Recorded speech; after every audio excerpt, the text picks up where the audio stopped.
In January of 2011, I actually got diagnosed. I'd been having some symptoms but didn't really put it together. Some headaches, kind of like pulsing. At one point, the tiredness hit me, and so I went to the emergency room. I had a CAT scan, and I was pleasantly told that I had a brain tumor. The journey began. I was diagnosed with GBM.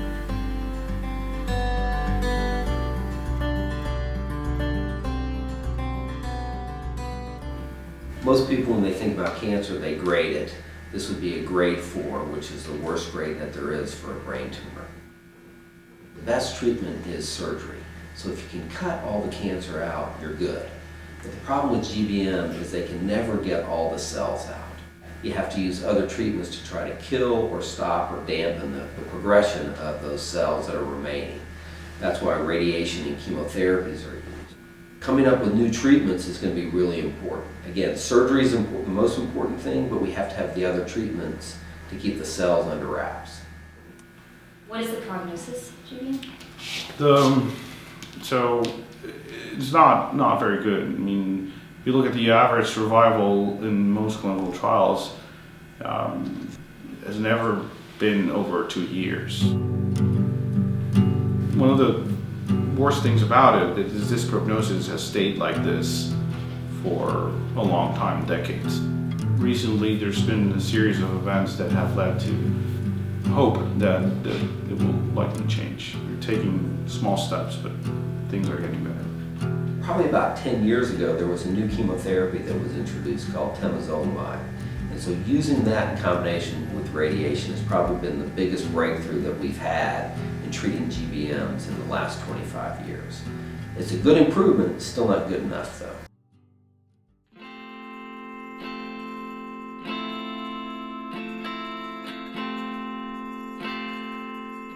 It can be a very frustrating field to work in because you see people coming in and you know what the disease is like. You likely know what's going to happen. But what is amazing is that you see these people so frequently, you become close friends. Diseases like this bring great things out of people. They overcome incredible things and they do things they never thought they would be able to. And the appreciation of life is also an amazing thing. So I don't think it's only about the knowledge and the trials and the treatments and the drugs, but also about, the great things that this thing can bring out in people. And one thing I always tell them, and I always ask them when they come, is whether they're enjoying their life and whether they're happy. Because this puts a check on your mortality in a way that very few things will do, and makes you realize what's important or not. So my patients have taught me a lot of things also.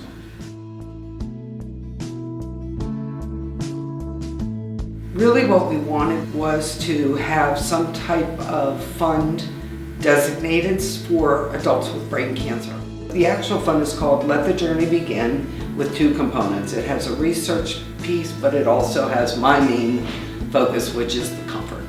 We are a grassroots effort. We've done fundraisers, we've done letter writing campaigns, we've gone to different events. To date, we've raised probably around $170,000. So I still clearly remember the first time that I met Erin. When I walked into the room, I was impressed by the number of people in the room. She was surrounded by a very supportive family, and still is to this day. She never comes to an appointment alone. The simple fact that you have someone who is alive after several years of being diagnosed, I think she's amazing. Consider her to be my friend, and it's always great to have her. We have a few patients who do this well. They're outliers, and those patients are special. Dealing with this disease can be challenging at times because patients don't live very long. And so when we have people like Erin who really kind of stretch the curve and are outliers, it's really a lot of fun, especially when they have her attitude and outlook.